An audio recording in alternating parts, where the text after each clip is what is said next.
Studio बलुआ।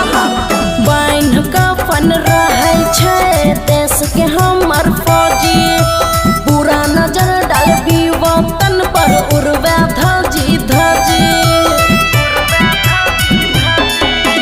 बाइन कफन रहे छे देश के हमर फौजी, बुरा नजर डालबी वतन पर उड़वे धजी धजी। झुकले नहीं झुकते गुमान रहते, लहरत तिरंगा समान रहते।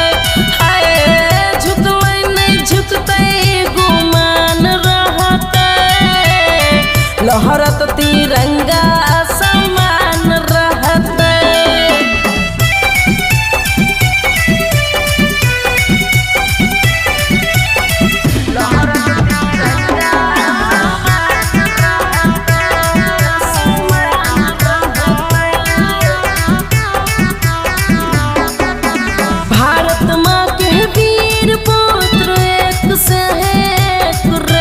सुभाष चंद्र भगत सिंह जेहनो अनेक रे,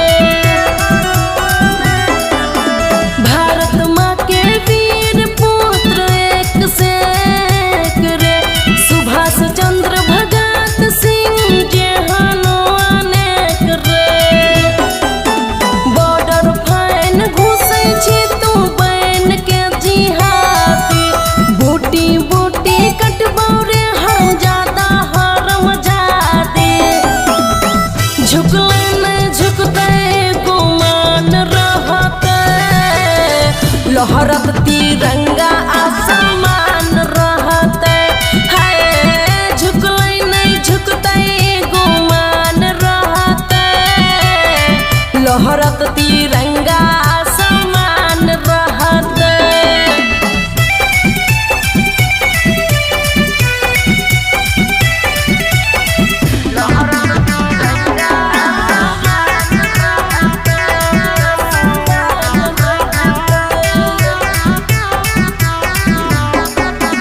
राइटर अनिल खुशी कहै छियै हमर सान, अमन अक्की नंदू तिरंगा घर घर टांग। राइटर अनिल खुशी कहै छियै हमर सान, अमन अक्की नंदू तिरंगा घर घर टांग।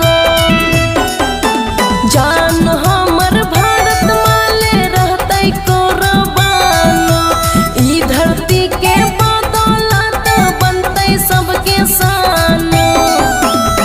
झुकले नहीं झुकते गुमान रहते, लहरत तिरंगा समान रहते। हाय झुकले नहीं झुकते गुमान रहते, लहरत तिरंगा समान रहते। खुशी रिकॉर्डिंग स्टूडियो बलुआ।